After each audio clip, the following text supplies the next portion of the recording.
Welcome everyone to our second webinar on plastics. We're going to get started very soon as our room populates. So everyone, thank you for your patience. We'll begin in about 60 seconds.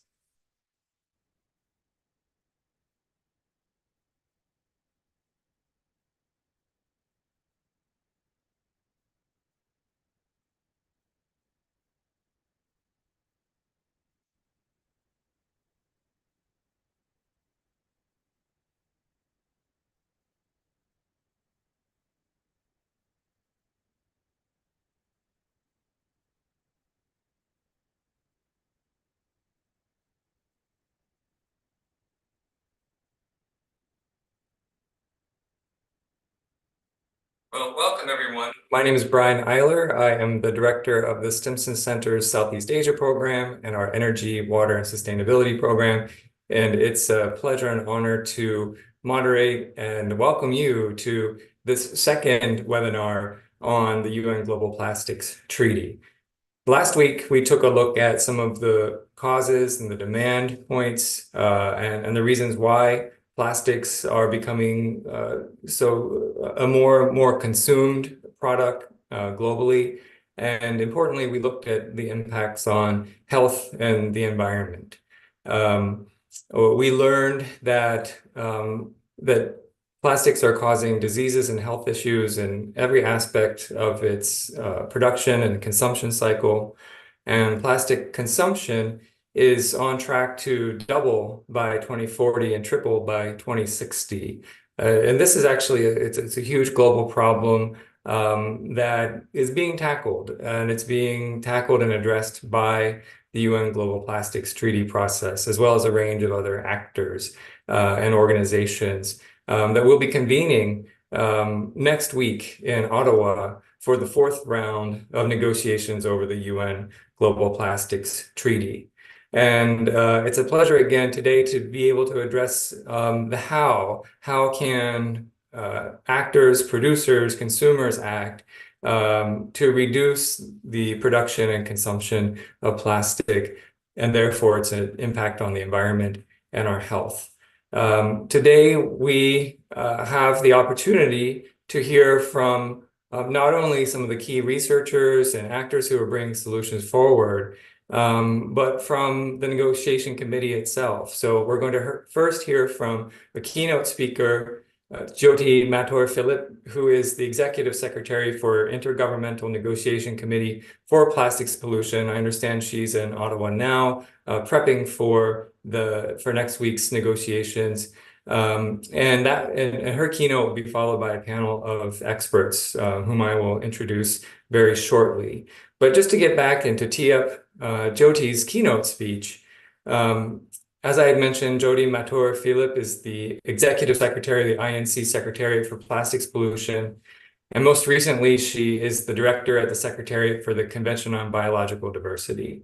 She's held key roles in intergovernmental processes, leading the work on the new Global Biodiversity Framework. She has over 25 years of experience in international environmental diplomacy. She possesses extensive knowledge in environment, climate, and sustainable development networks, and has had a long career within the UN processes. She holds an MSc and an MBA and is an alumnus of esteemed educational institutions. You can learn more about her background on this events page. So Jyoti, I'm going to turn it over to you for a keynote. And again, thank you for your dedication to this issue, and we wish you the best of luck next week. Thank you so much, and thank you so much for inviting me to be here and to give a little bit of a background on the work that we are doing. It is a very important time that you have requested me to be here. INC 4 starts in 1 week, and we need everyone's help and support to get us through that. So first, allow me to start by congratulating the Center for your important research and efforts on marine conservation and environmental protection. And as you may know, the Secretariat of the Intergovernmental Negotiating Committee supports the work of the committee to develop an international legally binding instrument on plastic pollution, including in the marine environment, in line with the mandate of the United Nations Environment Assembly Resolution 514, which was adopted at a very historic meeting in March 2022. In line with the mandate given to the INC by UNEA, so INC is the Intergovernmental Negotiating Committee and UNEA is the United Nations Environment Assembly, negotiations of the instrument are to consider the full life cycle of plastics, the principles of the Rio Declaration on Environment and Development, national circumstances and capabilities, as well as both binding and voluntary approaches. The life cycle approach is key to overcome the plastic pollution crisis. It means that efforts are focused not only on managing waste, but on examining how products are designed, produced, and distributed. All this with the ambition, as you know, to conclude the negotiations by the end of this year. This is indeed a very ambitious timeline, but one that demonstrates the strong commitment of members to reach an agreement and a testament to the urgency of addressing the global crisis of plastic pollution. And as Brian has already said, just to give you an idea why this treaty is so important, annual global production of plastics is forecasted to triple under business as usual scenario to an estimated 1,231 million metric tons in 2060. So that's 1,231 million metric tons in 2060, not by 2060, but in 2060.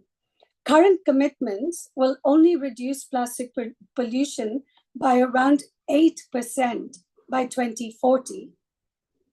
And globally, 46% of plastic waste is landfilled, 22% is mismanaged and becomes litter, 17% is incinerated, and 15% is collected for recycling, with less than 9% actually recycled after losses. So, ladies and gentlemen, next week, the committee will be meeting in Ottawa for its fourth session. Preparations are also already underway for the fifth session to be held in November in Busan in the Republic of Korea. At this upcoming fourth session, it is expected that the INC significantly advances the negotiations and also considers a mandate for intersessional work ahead of the fifth session. At INC4, the revised draft text will be the starting point and basis for negotiation, but of course, without prejudice for member states to propose additions, deletions, or modifications. This draft text is available in all 6 languages on our website, and I invite you to go and look at it. The text, which compiles the work undertaken at INC3, is now firmly in the hands of member states. It includes substantive provisions, means of implementation, implementation measures, introductory elements, institutional arrangements, and final provisions, reflecting the work of the committee at its third session. The fourth session of INC is very critical, and it is the step to advance the negotiations, providing an opportunity for members of the committee to narrow down and deep dive into the details of the provisions. Participation of stakeholders remains critical to drive attention to plastic pollution issues and brings commitment for a legally binding instrument. Together with governments, civil society, academia, scientists, the informal sector, as well as the private sector are all part of the solution. We have received an unprecedented number of registrations for INC4, larger than any other session, which is a testament of the interest and dedication of members and observers in the INC process. Dialogues such as the one today reflect the importance and relevance of plastic pollution for all sectors.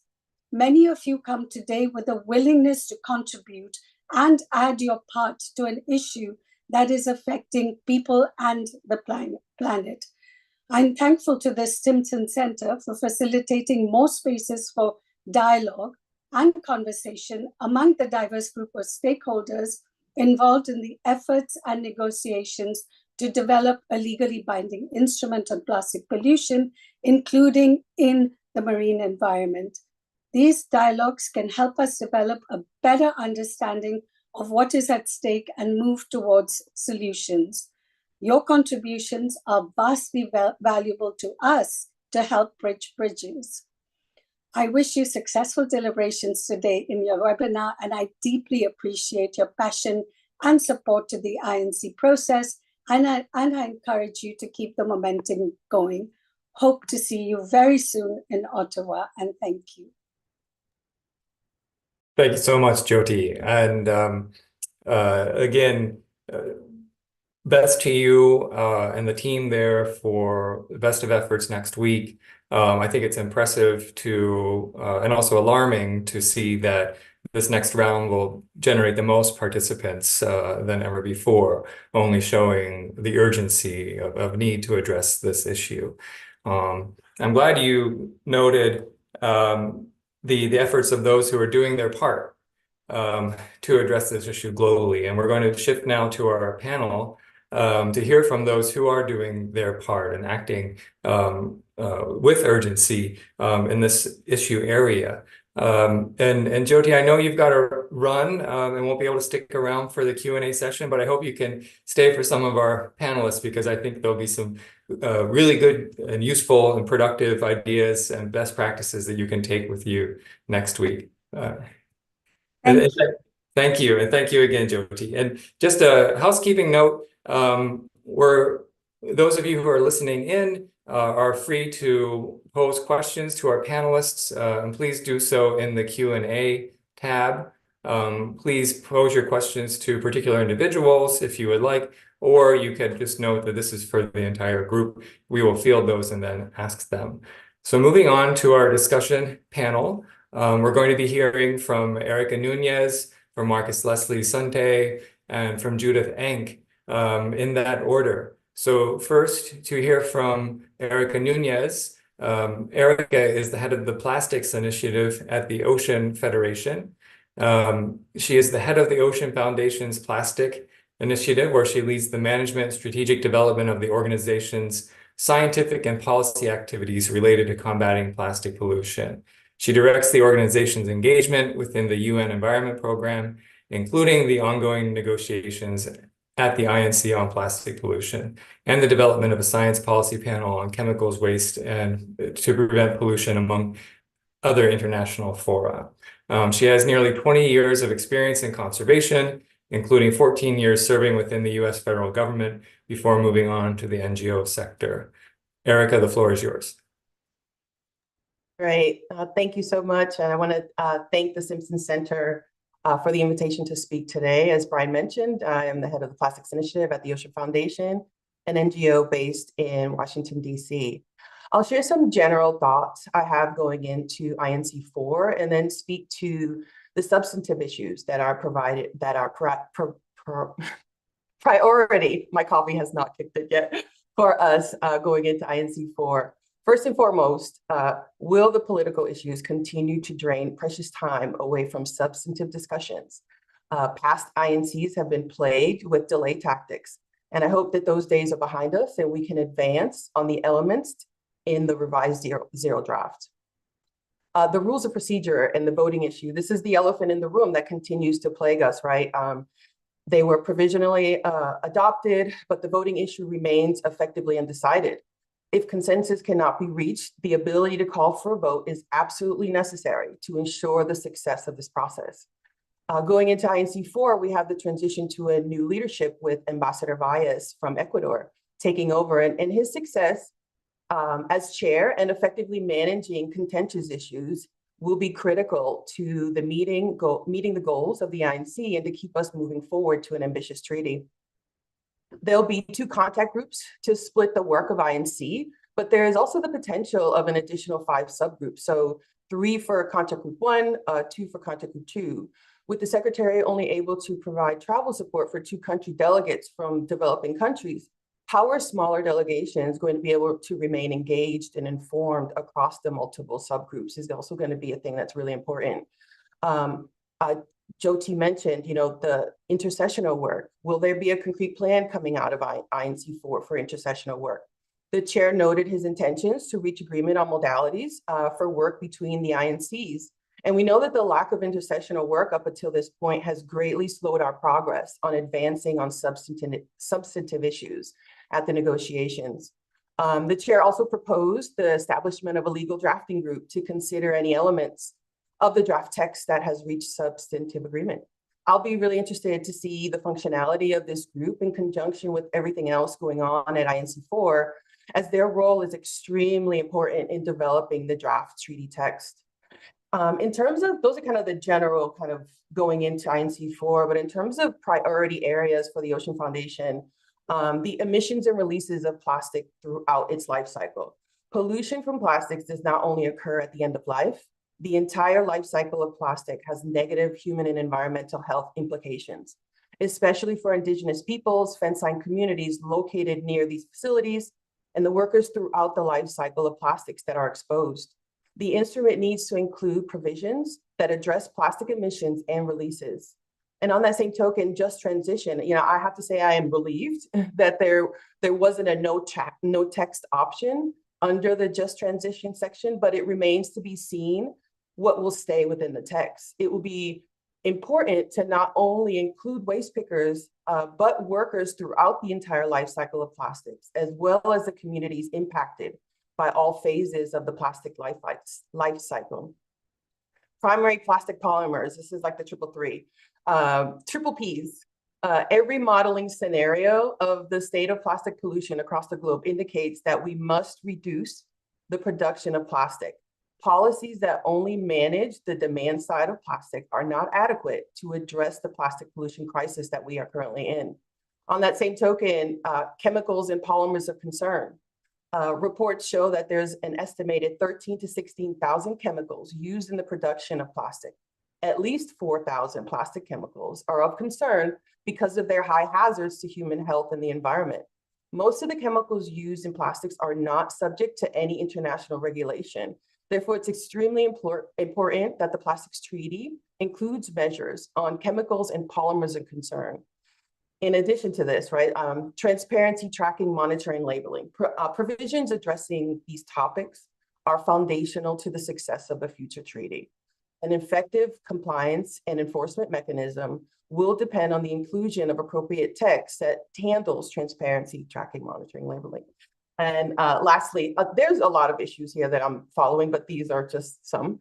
The subsidiary bodies, the revised zero draft identifies a list of potential subsidiary bodies that could be established. And I would like to see at the very least a placeholder for the establishment of a dedicated scientific body that could inform the work of the future treaty, a compliance and enforcement committee, an effectiveness committee, and a finance committee to oversee the financial mechanism of the treaty.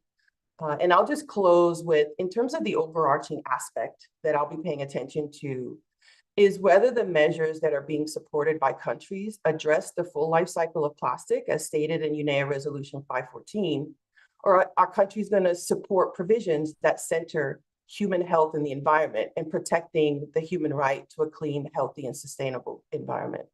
Or are countries going to support text for an instrument that allows the continuation of a business as usual scenario where plastic production and toxic chemicals go unchecked, and Indigenous peoples, fence line and frontline communities, waste pickers, are all left to continue disproportionately suffer the negative impacts, the negative health and environmental impacts of plastic and plastic pollution? For me, that is going to make the difference of whether this INC process is successful or not. Thanks. Thank you, Erica. And Erica gives us a perspective from a non-governmental organization that is very much active in the advocacy process around the INC. and outcomes that have been produced over the years.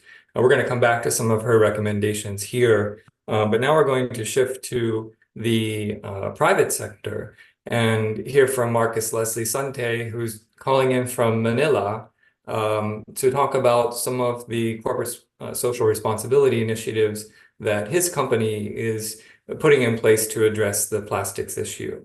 And I met Leslie back in January, and we had a good long talk about the sustainability issues and the focus that PTC is placing on plastic collection and waste reduction in Manila Bay and around the Philippines. So he's going to focus on some solutions and rationale for addressing those. Leslie is the head of strategy at PTC Carriers, or Philippine Transmarine Carriers Incorporated. He graduated from the Sweden Institute Management Program in 2016, which inspired him to find ways to incorporate sustainability practices married into business practices when he came back to the Philippines. He supports projects on plastic waste diversion, organic waste composting, youth education, and disaster resilience through the collective efforts of his company, PTC, as well as working with local government units and supply chain stakeholders. So Leslie, over to you. Thanks for joining us. Thank you too. Thank you to Brian for that introduction, and to the Stimson Center for inviting me to give a talk tonight, this morning, to your audience regarding how the Philippines and our small way at PTC in helping in the plastic waste solution diversion interventions we're doing here.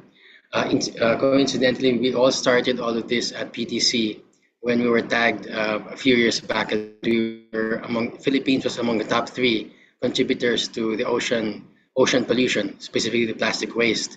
So what we did as a company, we wanted to see how we can positively contribute to solving this. So we just to provide a timeline for our audience here. Initially, when we started off with the when we started off with helping Wholesome with their project with One Earth, One Ocean, since PTC is a maritime solutions company, we actually manage their Circular Explorer. The photo you see there in the ship, that's a catamaran, that's a solar powered catamaran, and that's going to be here for 3 years in Manila Bay, as mentioned by Brian. And this will be was managed by PTC, helping collect plastic waste and different marine litter from Manila Bay. But because of the sheer volume that we have in Manila Bay, we really couldn't solve most of that with just having one ship. We needed to have other interventions as well. So what we did with the ship, with the sponsor of Wholesome and One Earth, One Ocean, they actually got the UP Marine Science. It's our University of the Philippines has contributed for providing the science behind what are the different marine litter that's collected. And combined with the WWF study that was done in 2021, we found out that 80% of the marine litter is actually coming from land source, as opposed to 20% from our ship vessels or domestic vessels. So we had to move in a different direction. Aside from continuing with Wholesome and One Earth, One Ocean, we wanted to look at the different ways where we can contribute. So after this study, that also came out that the top contributors to the plastic litter in our Manila Bay has been tributaries from the different rivers that go out to the Manila Bay. So this study brought about maybe the top 5 of the 10 come from the National Capital Region, which is in the northern part of the Philippines. From there, we looked at how we can stop the leak in terms of the plastic waste coming out of Manila Bay. So we needed to start in the different coastal communities, the different river communities that are living by these areas. So this leads to the nonprofit that we formed. That's called Extended Resources Network. And from here, the founding members that we got are many members from the NGO sector,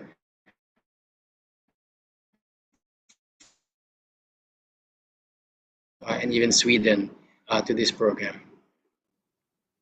So just wanted to give a context to the Philippines. We're doing our small share, and it's not necessarily what we're looking at in terms of having the plastic substitutions or controlling the supply, but we're actually looking at how we can solve the plastic diversion for this. So the Extended Producer Responsibility Act, which was came into force in February of this year, actually helps create funding, plastic credit funding for the Philippines, and then it actually helps in local governments to fund their programs in terms of collection, diversion, and also the circular economy.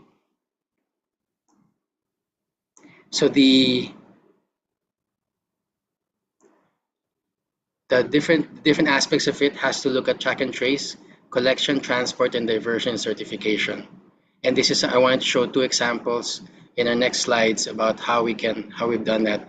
The partner with River Recycle, they take care of the river cleaning, and then for river cleaning, they divert the plastics into different plastic pellets, and pellets can actually also be used.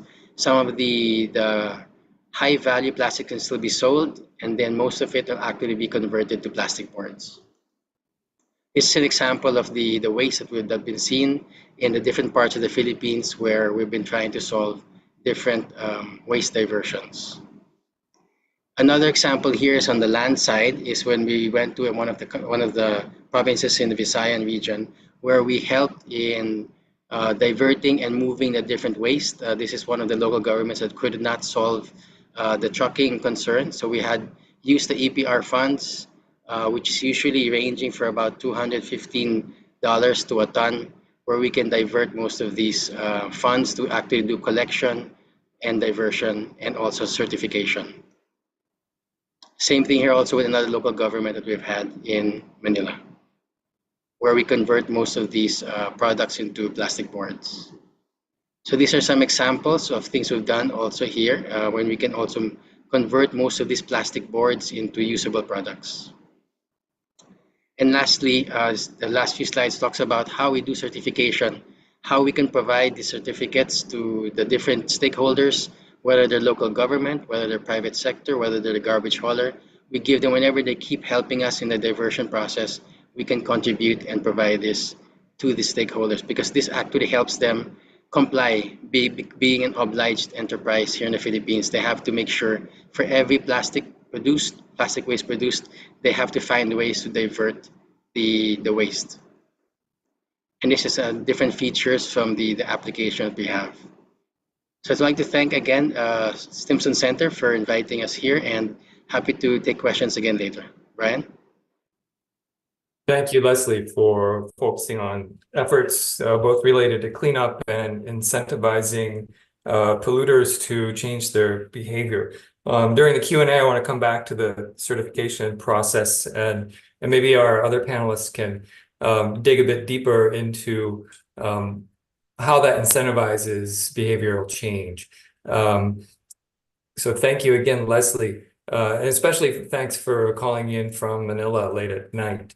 We're going to now hear from Judith Enck in a return to the policy discourse.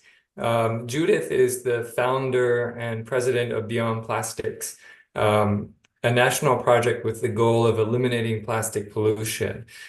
She has deep experience within the federal government. She was appointed by President Obama to serve as regional administrator at the U.S. Environmental Protection Agency. She served previously as Deputy Secretary for the Environment in the Office of the Governor of New York. And she has a distinguished career in government and in the nonprofit community on a range of environmental protection issues. Judith, over to you. Thanks for joining us. Thanks, Brian. I'm so grateful to the Stimson Center for creating this forum for discussion, and honored to be with my fellow panelists. We need this treaty to be comprehensive and fix the problem at hand. The solution needs to be commensurate to the problem. And the foundation of the treaty needs to be reducing the production of plastic. The stakes could not be higher. And all of us, whether you're a representative of a government, an NGO, a grassroots leader, a business leader, we all have a role to play. We need everyone's leadership, and we need to raise the stakes. Next slide, please. So as mentioned, I worked at EPA during the Obama administration. Next slide, please. The fundamental problem is the United States as a country consumes way too much natural resources and produces way too much single-use plastic, as illustrated by these numbers. Fundamentally, we need to make less plastics, and we need to conserve natural resources. Next slide. So we have to look at what's going on in the economy. Finally, we're getting serious as a world community, shifting to clean renewable resources for energy production and shifting away from using gasoline to power our vehicles. And those are the major two markets for the fossil fuel industry: power generation and transportation. Those markets are thankfully declining, and the fossil fuel industry now sees plastic production as their plan B. Next slide. We did a report a couple of years ago. I wanted to look at what are the greenhouse gas emissions from the whole life cycle of plastic. And you'll see in 2020, the plastics industry generated 232 million tons of greenhouse gases. That's the equivalent of about 116 coal-fired power plants. And I urge folks to take a look at our report on our website, the new Coal, Plastics, and Climate Change, which with a lovely picture of Sharon Levine on the cover. Sharon is an amazing community leader with Rise St. James in Louisiana. She is exactly the voice that we need at the table, not on the outside, but at the table during these treating discussions. Next slide. You all know this. Business as usual means we are turning the ocean into a landfill. And so many people around the world rely on fish as their major source of protein. We do not want microplastics and nanoplastics in fish in the marine environment. Most of the plastic, I gave this presentation yesterday at the Albany School of Public Health, and I forgot to mention that most of the plastic actually comes from land pollution. It's not from ships illegally dumping out at sea. Next slide. This is fundamentally an environmental justice issue. In the United States, most plastic is manufactured in Texas and Louisiana. There's a stretch of the Mississippi River actually called Cancer Alley because of the air pollution and water pollution creating higher rates of cancer. We're extremely concerned that Appalachia will be the next cancer alley. Next slide. The risks to human health are immense. 16,000 chemicals are known to be involved in the production of plastic. Over 2,300 are chemicals of concern. When I started doing this work in earnest after I left the Obama administration, when it concluded, I had a hard time finding peer-reviewed scientific papers documenting the presence of microplastics in the human body. Now we have papers showing the presence in human lung tissue, organs, blood, breast milk, the human placenta, both the maternal side and the fetal side. Why that is so significant is because the fetus is in the placenta for just typically 8 or 9 months, and yet there's microplastics in the human placenta. Next slide. I want to call everyone's attention to this very important research in the New England Journal of Medicine, published on March earlier this year.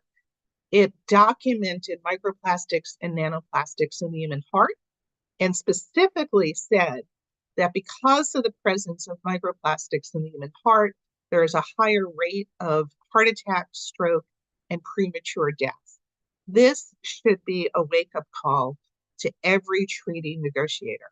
Next slide. We have to dispose of the idea that we can recycle our way out of this plastic pollution crisis, and it is a crisis. Less than 6% of plastic waste in the United States actually gets recycled. It's because fundamentally, you cannot recycle all the different chemicals, all the different colors, all the different polymers. It's not recycling a newspaper into new newspaper or a cardboard box. If you've got a bright orange plastic, hard plastic detergent container over your washing machine and a clear plastic squeezable ketchup bottle in your refrigerator, those two packaging items cannot be recycled together. Fundamentally, plastics are not recyclable, no matter what the multi-million-dollar advertising from the plastics industry tells us. Next slide. And the public is fed up. People don't want just, gradual reductions in plastic pollution. 75% of people in this poll want plastics banned. And in the United States, in polling, we find that the concern about plastic pollution is the same with Republicans, Democrats, and independents, which is very encouraging because we don't want this to be viewed as a partisan issue. Next slide. In New York, we have a comprehensive Packaging Reduction and Recycling Infrastructure Act pending. It used to be called EPR. We gave it a new name because it's much more than old-fashioned EPR. Next slide. Strong packaging reduction laws not only protect the environment, but also save tax dollars, because right now it's taxpayers that are paying to recycle or manage packaging waste. And we need to build an infrastructure for reuse, refill, and actually reducing packaging. Next slide. And again, we have to avoid weak, ineffective programs. If this treaty does not have comprehensive solutions, we're missing the opportunity of a lifetime, because policymakers are going to think, oh, we already did the treaty, let's move on to another crisis. This cannot be weak and ineffective. Next slide. Here's the elements of good packaging reduction, and I'm sharing this because these are principles that should be incorporated into the treaty, into congressional legislation, into state bills. We need to make 50% less packaging. We put our thumb on the scale on reduction. Every single hierarchy for solid waste starts with reduce, reuse, recycle, and we often skip reduce and reuse. After you reduce by 50%, the rest should be recyclable. We need to redesign packaging. We've got to get the toxics out of packaging. Absolutely no chemical recycling. And I'm happy to talk more about that. It's another false solution being advanced by the chemical, fossil fuel, and plastic industry. Every program needs strong oversight and accountability. Voluntary programs are just not getting us there. Eco-modulated fees will incentivize better design of packaging, and no loopholes in these programs. Next slide. The way I think of reducing packaging and the need for strong policies is those of us who've worked on the Clean Air Act, we know that fuel efficiency standards have been particularly effective in reducing air pollution and health damage that goes with it from vehicles. That stems from the Clean Air Act, regulations by the EPA. So just like we have fuel efficiency standards for cars, we need environmental standards for packaging and plastics. Next slide. We absolutely have to eliminate toxics in packaging and all plastics. When we read about microplastics and nanoplastics getting into human body, it's not just the risk of the jagged little tiny pieces of plastic in our stomachs or our lungs or our heart. It's also that a lot of toxic chemicals are hitchhikers and they attach to the microplastics and enter our body. Next slide. Corporate promises are not enough. Take a close look at this chart. we dealt with just the issue of companies saying that they're going to increase their use of recycled material. Promises versus reality. Big, big gaps. Look at Nestle. They said they would use 30% recycled content. This is from 2021. They were using 2%. PepsiCo, which by the way was recently sued by New York Attorney General Letitia James for plastic pollution in the Buffalo River watershed, they said they would use 25% recycled content. They're using 40%.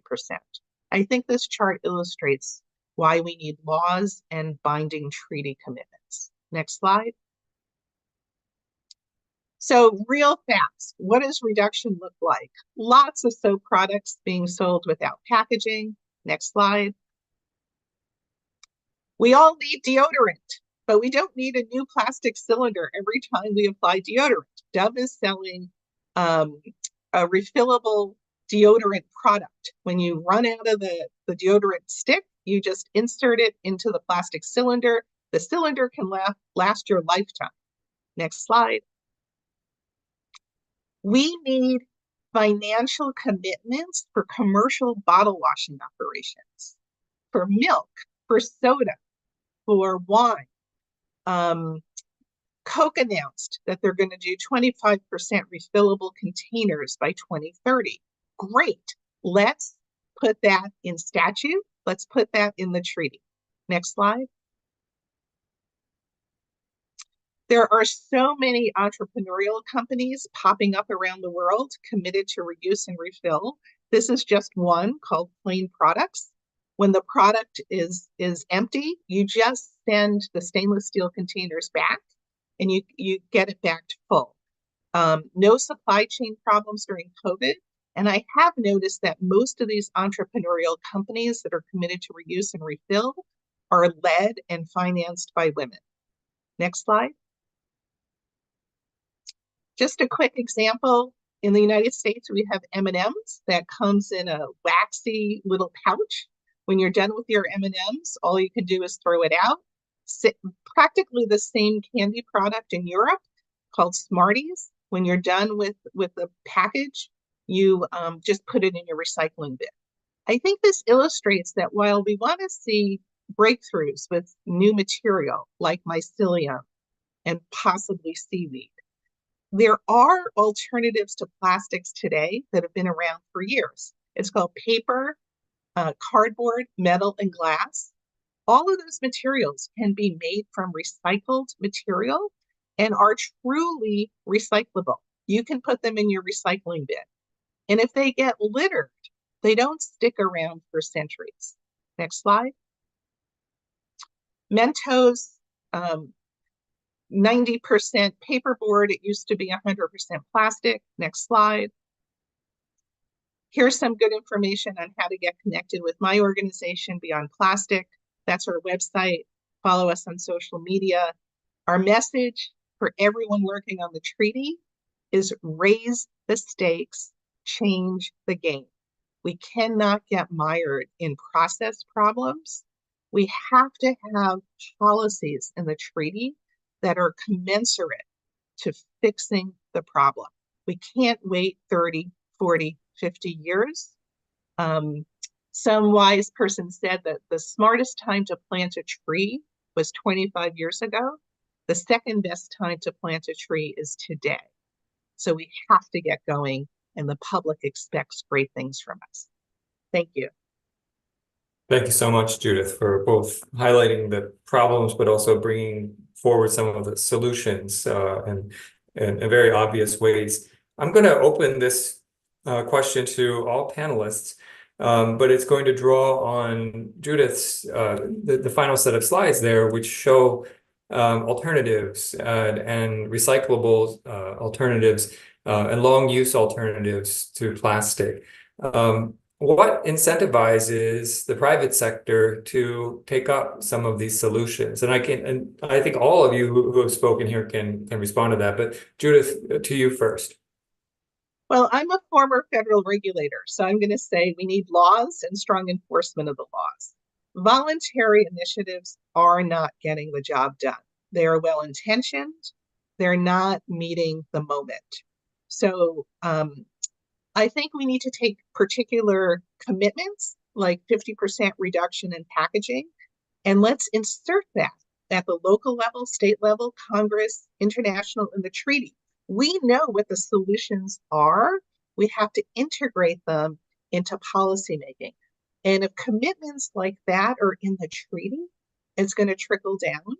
But my sense is a lot of that leadership trickles up from the grassroots. Around the world, you're seeing local governments take action to change the law. If you don't change the law, you're not going to get a reduction in plastics. Thank you, Judith. Others, and noting that Phil Landrigan, who's going to provide some closing remarks, is going to join our discussion panel as well. Perhaps, Leslie, what do you see incentivizes the private sector to move into new directions and change their behavior?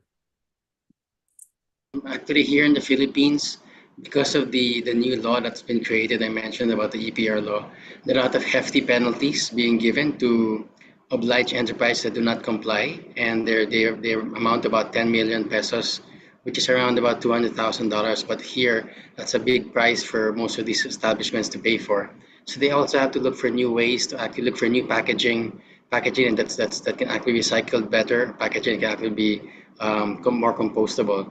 So these are the things that they're looking at to invest in the long run. Of course, the short run, they're only looking for small band-aid solutions for now in terms of how we can mitigate all the diversion. But I'm sure that in the long run, we'll find solutions for this. Brian? Thanks, Leslie. Others? Yeah, I'll just jump in. In addition, I think another motivator, however you want to call it, is the increase of knowledge that we're having on the negative environmental and health impacts of plastics. If that's not a motivator enough, to have companies look at how they're making these materials, what chemicals they're using, and what the impacts are long term, I don't know what is, right? There is a liability. If you're a business, there's some huge liability here in terms of the health and safety of consumers and of the public and of the environment. So in addition to kind of what Judith and Marcus had mentioned, also thinking about the long-term implications. As the science grows, it's not looking any better for us, right? So there needs to be some really systemic change from how we make plastics from the beginning. Thank you, Erica. Moving to the next question from our Q&A box, those coming in from the audience. Here's a general question to all of you. It's about the process that's happening next week in Ottawa. Actually, the next process. So, there'll be a meeting next week. What happens after that? Will there be more rounds of negotiation? I'll jump in first. So the plan is, and Jyoti mentioned this in her keynote, is to complete this process by the end of 2024. So there were only 5 planned INCs, and when you look at what we've been able to accomplish thus far, but what remains to be accomplished, is that possible? I don't foresee a scenario where we go beyond 2024. There are 64 countries that will be having some form of national level elections. That creates a huge dynamic shift, or could, to this process. So I think at least for me, in terms of looking at this in strategy, I would envision that this will be completed. And you've heard a lot about the start and strengthen approach for this treaty process. And for me is really, where are we going to start? Where is that starting point? And I think INC 4 and INC 5 are going to be very telling on what that foundational piece of this future treaty will be. Thanks, Erica. Others? I really don't have anything much to share, Brian, but I'd like to just to harp on what Erica mentioned as well, in terms of finding solutions also for countries like the Philippines, where economics really matters a lot. Most of the companies produce products that are affordable for my countrymen, and we live a lot in terms of a lot of the poverty line. So we're usually living in a sachet economy, so we still live in a lot of these small sachets and plastic packaging, and then we have to find another way to solve this. Hopefully from the INC we can find these solutions from that. Thank you. Thanks, Leslie. What we've seen effective in controlling other forms of pollution, like air pollution, is a combination of incentives and laws. Incentives are important because they reward people financially for doing the right thing, but incentives alone are not enough. You need laws, you need the stick as well as the carrot. And a very good example is seen in what we've accomplished in the United States since we passed the Clean Air Act regulating air pollution back in 1970. In that time, in those 50 years, we have reduced air pollution in the USA by 78%. That reduction in air pollution has saved thousands of lives. It's prevented heart attacks, lung disease, lung cancer, diabetes, other diseases. And it's also produced an enormous cost saving. You know, polluters, what polluters do, whether it's air polluters or plastic polluters, is that they create products and dump the costs on citizens and governments. They externalize the costs, and people end up paying for the mess that the polluters create. What we've done in the USA by cleaning up air pollution is we've reduced healthcare costs, we've increased national productivity, and we've given $30 back to the economy for every dollar invested in pollution control. We basically made the polluters pay for their pollution, and the taxpayers have been the beneficiaries. That's what we need to do for plastic. And what we haven't talked enough about is the connection between plastics and fossil fuels. The US is now the #1 producer of plastic. And it's not because US consumers say, hey, I want more plastics. Everything tastes better in plastic. I've never heard anyone say that. But because of hydrofracking in the United States, there's an effort to capture the ethane, the waste gas from fracking, and build large new ethane cracker facilities. That's why we're seeing this increase. And you talk to businesses, small businesses in particular, they don't want to be damaging the earth with too much plastic waste.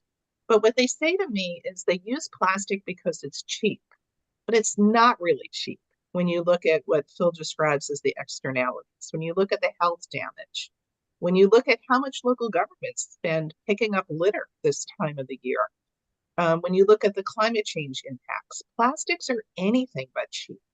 But companies that are producing plastic, and about 40% of plastic worldwide is for packaging, they have no skin in the game. They produce the packaging, they sell it to us, and then they're done. And that's why strong extended producer responsibility laws are important. But what's happening in the United States to stand in the way of progress, and I hope this is not trickling up to the treaty, is companies are advocating for very weak extended producer responsibility. That doesn't change the status quo much. And they're peddling a false solution called chemical recycling or advanced recycling.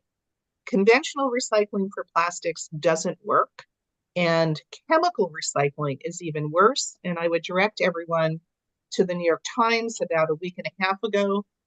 They have an important article. A breakthrough in plastic recycling is coming up short. Big brands like Procter & Gamble and Nestle say a new generation of plants will help them meet environmental goals, but the technology is struggling to deliver. There are very few chemical recycling facilities operating in the US. We did a report last October. We looked at 11 operating facilities. A big one is closed. There's now only 10. And it's only handling 1.3% of plastic waste in the US. If you double it, it's 2.6%. Companies say the breakthrough is right around the corner. They've been saying that for 30 years. And guess what? Most of these chemical recycling facilities are sited in low-income communities and communities of color, making it yet another pressing environmental justice issue.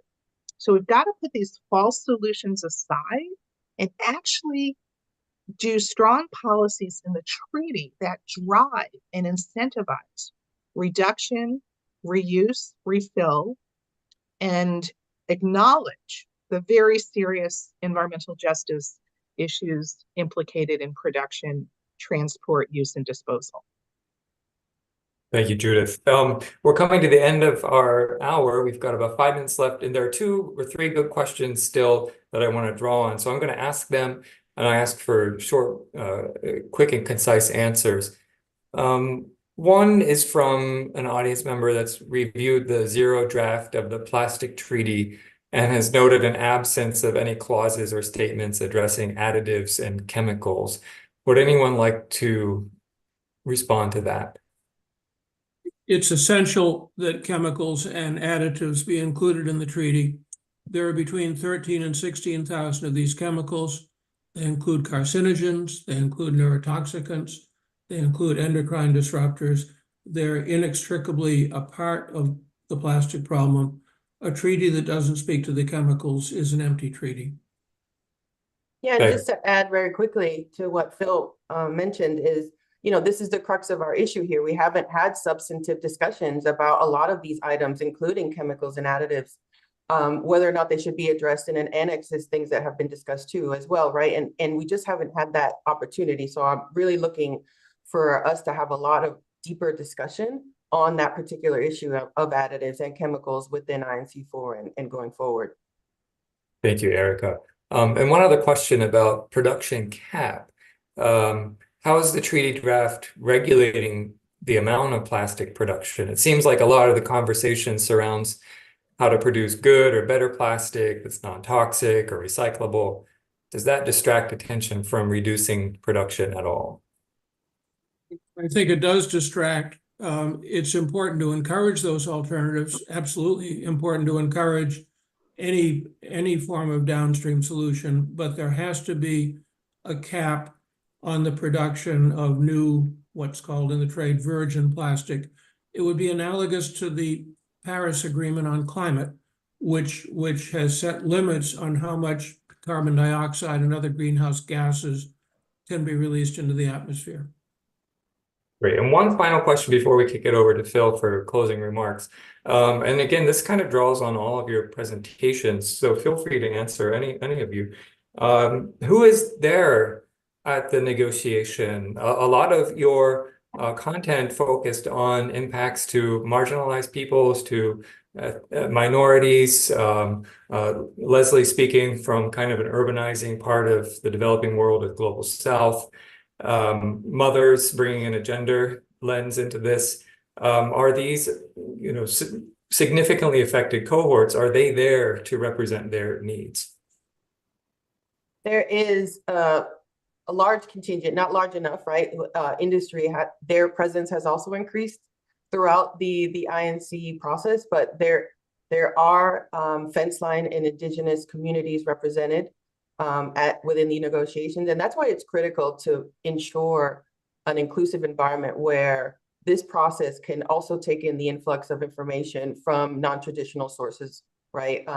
There is an increasing presence of independent scientists as well within the treaty process. And this has all been to push us forward and to push the ambition of this treaty and to assist our government leaders to really draft a framework that is going to actually, stop the polluting of our environment and of people.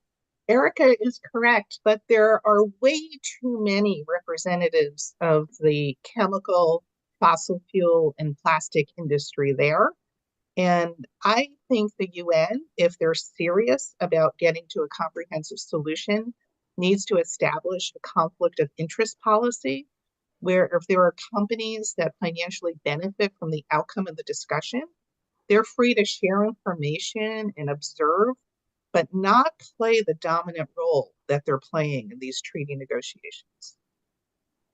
Thank you, Judith. Okay, Brian, well, just sure, one last go note ahead, from the Leslie. Philippines on the representation part. Aside from those mentioned by my colleagues here, we're kind of represented by most of our the Department of Environment, Natural Resources Secretary, and she takes the stand of not only be looking at the health hazards for the microplastics and end up in the food chain, but actually also looking at this being a direct correlation, plastic waste to disaster hazards for our country, because we are hit by so many typhoons and floods, and plastic waste and waste management has actually been contributor to this. Thank you. Thank you, Leslie.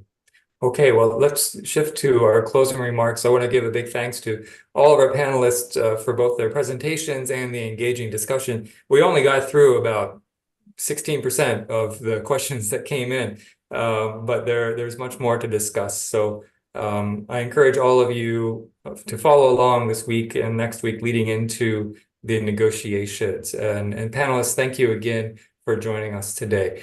Turning it over to Dr. Phil Landrigan, who's going to provide us with some concluding remarks.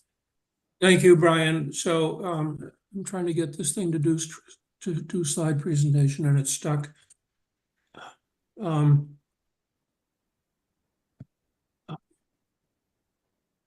right, I'll just.